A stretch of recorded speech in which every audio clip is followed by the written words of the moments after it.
আসসালামু আলাইকুম প্রিয় শিক্ষার্থী, কেমন আছো সবাই? আশা করি সবাই ভালো আছো। আমি আলম স্যার চলে এসেছি আজকের অনলাইন ক্লাসে। আজকে আমরা ক্লাস 5-এর বাংলা বিষয় থেকে ক্লাস দেখব।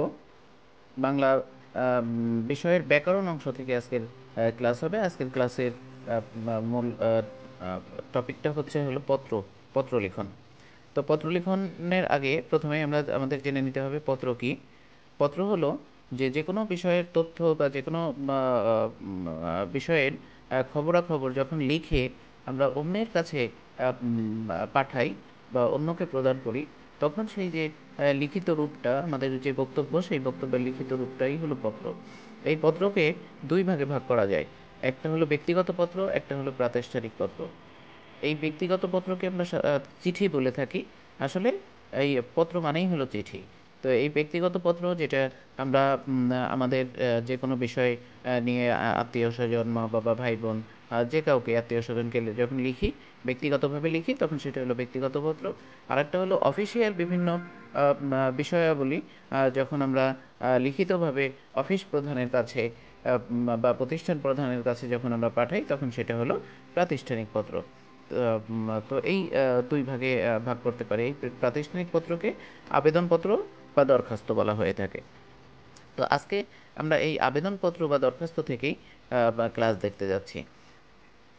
প্রথমেই আমরা যে আবেদনপত্রটা নিয়েছি, আমাদের হাতে আছে, সেটা হলো যে মনে করো তুমি জুই বা জয় বনানীর ফুলকলি বিদ্যানিকেতনের একজন শিক্ষার্থী। তুমি পঞ্চম শ্রেণীতে পড়ো।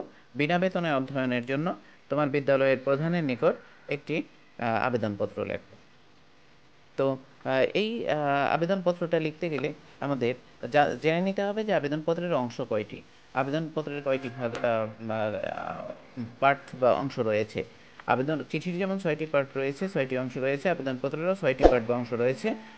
তো আবেদনপত্রের প্রথমে যেটা থাকে সেটা হলো তারিখ, তারপরে থাকে প্রাপকের ঠিকানা, তারপরে থাকে বিষয়, তারপরে থাকে সম্ভাষণ, তারপরে পত্রগর্ভ বা মূলপত্র, তারপরে হলো বিদায় সম্ভাষণ। এই যে মোট কয়টি অংশ? 6টি অংশ এখানে আমাদের পত্রে আমরা দেখতে পাচ্ছি। তো যখন আবেদনপত্রটা লিখতে যাব, লিখবো, তখন অবশ্যই এই 6টি অংশের কোনোটা যদি ছুটে যায় তাহলে কিন্তু নাম্বার কেটে যাবে। এই জন্য এই 6টি অংশ সংরক্ষণ করে আমাদেরকে আবেদনপত্রটি লিখতে হবে।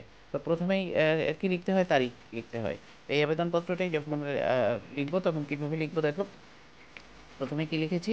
প্রথমে লিখেছি 9 জুলাই, 19 জুলাই 2020। এভাবে তারিখ লেখা যায়। আবার তুমি 19/7/2020 এভাবেও লিখতে পারো। যখন আমরা তারিখটা লিখবো, অবশ্যই তারিখের নিচে একটা আন্ডারলাইন করব। আরেকটা কথা মনে রাখবো যে আমাদের যে লেফট মার্জিন, বামের দিকে যে মার্জিনটা রয়েছে, এই মার্জিনটা মার্জিন বরাবর দেখো সকল লাইনগুলো এই মার্জিন থেকে শুরু হয়েছে। সকল লাইনগুলো এই মার্জিন মিলিয়ে লিখতে হবে। তো বরাবর লিখে অবশ্যই কমা দিতে হবে। বরাবর, কমা। তো প্রথম অংশটা চলে গেছে কি? প্রথম অংশটা ছিল তারিখ। তারপরে হলো প্রাপকের ঠিকানা। প্রাপকের ঠিকানা মানে তুমি কাকে লিখছো আবেদনপত্রটা, তার ঠিকানা। বরাবর প্রধান শিক্ষক, ফুলকলি বিদ্যানিকেতন। তোমার প্রশ্নে যদি স্কুলের নাম উল্লেখ করা থাকে, তাহলে অবশ্যই ওই নামটাই তোমাকে ব্যবহার করতে হবে। ফুলকলি বিদ্যানিকেতন, বনানী, ঢাকা। এটা চলে গেল হলো 2 নাম্বার পার্ট, অর্থাৎ কাকে তুমি লিখছো। তারপরে 3 নাম্বার পার্টে হলো বিষয়। বিষয় কি বলছে? বিনা বেতনে অধ্যয়নের জন্য আবেদন। এখানে লেখো অনেকে আবেদনপত্র। আবেদনপত্র, পত্র মানে তো পাতা, এটাই একটা পাতা। কিন্তু বিষয়টা হলো আবেদন, তুমি আবেদন করছো। তো এই জন্য আবেদনপত্র লিখবো না বিষয়ের সাথে আমরা। তাহলে কি? বিনা বেতনে অধ্যয়নের জন্য আবেদন। এটা চলে গেল 3 নাম্বার অংশ। এরপরে চলে আসছে হলো সম্ভাষণ। সম্ভাষণ এটা হলো জনাব। সম্ভাষণ মানে সম্বোধন।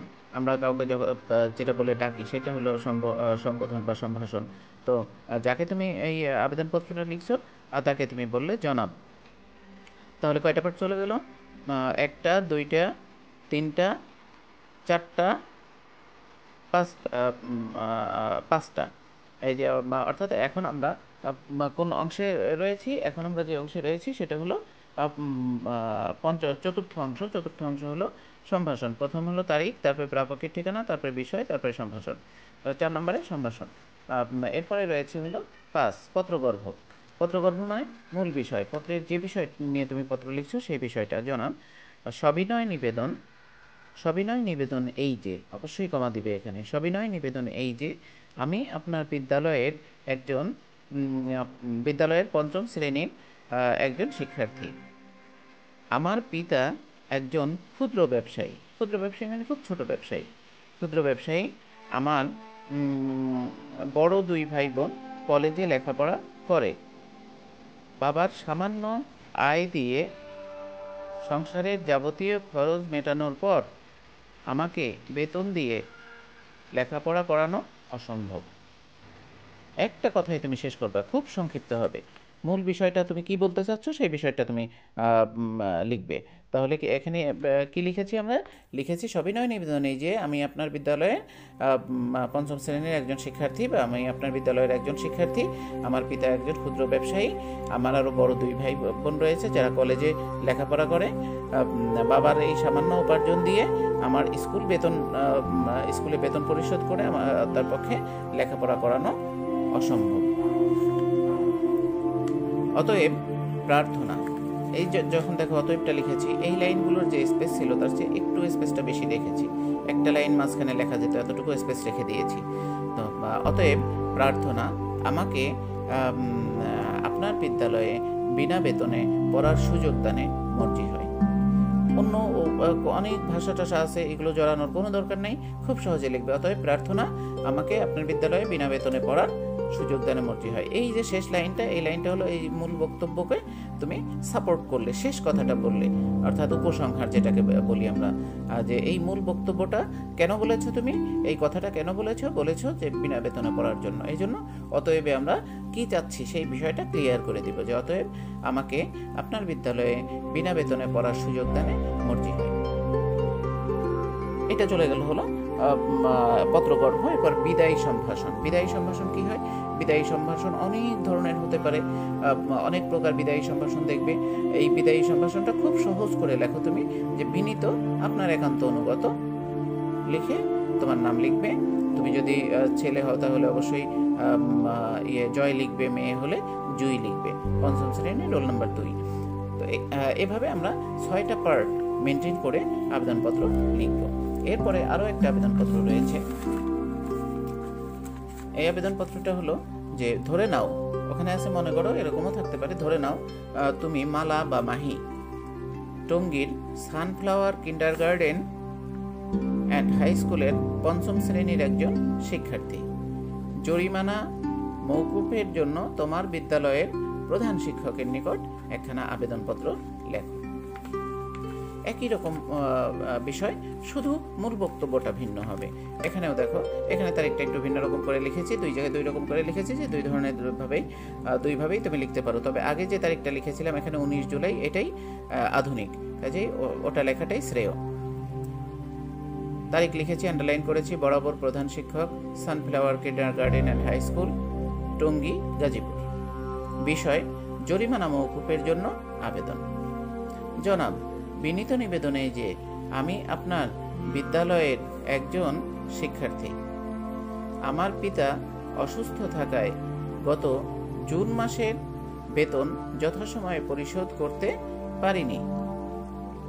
এখন জরিমানা ছাড়া আমি জুন ও জুলাই মাসের বেতন একসাথে পরিশোধ করতে চাই। অতএব জরিমানা ছাড়া উক্ত মাসের মানে যে মাসের বেতনের কথা বলছো, জুন মাসের, উক্ত মাসের বেতন প্রদানে অনুমতি দানে মর্জি হয়। তাহলে এখানে আমরা দেখলাম যে খুব সংক্ষিপ্ত আকারে অনেক রকম জরিমানা হতে পারে, অনেক কারণে জরিমানা হয়। স্কুলে অনুপস্থিত থাকলে জরিমানা হয়, তারপরে যথাসময়ে বেতন না দিতে পারলে তার জন্য একটা জরিমানা থাকে। তো জুন মাসে বেতন তুমি দিতে পারো না, কেন দিতে পারো না? পিতা অসুস্থ থাকার কারণে। পিতা অসুস্থ ছিলেন, এই জন্য জুন মাসে বেতন দিতে পারো নাই বলে জরিমানা হয়েছে। এই জরিমানাটাই যাতে না নেওয়া হয় সেটার জন্য তুমি আবেদন করেছো।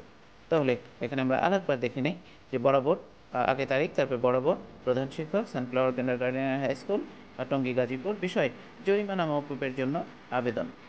জনাব, বিনীত নিবেদনে এই যে আমি আপনার বিদ্যালয়ের একজন শিক্ষার্থী। আমার পিতা অসুস্থ থাকায় গত জুন মাসের বেতন যথাসময়ে পরিশোধ করতে পারিনি। এখন জরিমানা ছাড়া আমি জুন ও জুলাই মাসের বেতন একত্রে পরিশোধ করতে চাই। অতএব, কমা, জরিমানা ছাড়া উক্ত মাসের বেতন প্রদানের অনুমতি দানে মর্জি হয়। যদি অনুমতি দিয়ে দেয় তাহলে তুমি সেটা জরিমানা ছাড়াই দিতে পারবে। এই জরিমানাটা মওকুফের জন্য, মওকুফ শব্দের অর্থ হলো মাপ বা ছাড়। তো এই জরিমানা মওকুফের জন্য আবেদন করেছে। বিনীত আপনার একান্ত অনুগত, মালা অবলিক মাহি, ২ টা লিখবে না, যেকোনো একটা লিখবে। আর যে নামটা লেখা থাকবে প্রশ্নে, সবসময় ২ টা নাম লেখা থাকে। একটা ছেলের নাম, একটা মেয়ের নাম। তুমি ছেলে হলে ছেলের নাম ব্যবহার করবা, মেয়ে হলে মেয়ের নাম ব্যবহার করবা। পঞ্চম শ্রেণীর শাখা ক, রোল নাম্বার ২। তো এভাবে আমরা আবেদনপত্র লিখতে পারি। আবেদনপত্রের সময় অবশ্যই খেয়াল করবো, ১ পেজে লিখবো এবং অবশ্যই কোনো রকম কাটাকাটি করব না। আর বাম মার্জিন যেটা আছে সেই বাম মার্জিন ঠিক রেখে তারপর লিখব।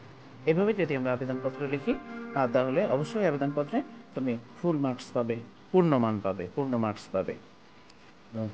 এজন্য অত্যন্ত সতর্কতার সাথে আমরা আবেদনপত্র লিখব এবং খুব সংক্ষিপ্ত পরিসরে, সংক্ষিপ্ত ভাষায়, সহজ ভাষায়, অল্প কথায় আবেদনপত্র লিখে শেষ করব। আর এই ভূমিকাতে, চিঠির ভূমিকাতে অনেক রকম ভাষা থাকে। তোমরা এই ভাষাটা যেহেতু অনেক সহজ এবং কোনো জটিল বানান নাই, এই জন্য এই ভাষাটাই ব্যবহার করবা। বিনীত নিবেদন, এই যে লিখে কমা, এই কথাটাই ব্যবহার করবা। ছোট, যথাযথ সম্মান প্রদর্শন, পূর্বক, বিনীত নিবেদন, এই যে অনেক রকম ভাষা আছে। তো সেই সব ভাষার পরিবর্তে খুব সহজ ভাষা, যেহেতু তোমরা ছোট ক্লাসে পড়ো এই জন্য খুব সহজ ভাষা ব্যবহার করবে। তো আশা করি বুঝতে পেরেছ এবং এই ক্লাসটা তোমাদের এই আবেদনপত্র বা দরখাস্ত লেখার জন্য অনেক হেল্পফুল হবে বলে আমি মনে করি। তো সবাই ক্লাসগুলো আবার প্রয়োজনে রিভিউ করবে এবং কোনো সমস্যা থাকলে আমাকে প্রশ্ন করবে, ইনবক্স করবে আমাকে। ক্লাসটা অবশ্যই কমেন্টস করবে এবং শেয়ার করবে। তো ভালো থাকো সবাই। আজকের মতো বিদায় নিচ্ছি। আসসালামু আলাইকুম রহমতুল্লাহ।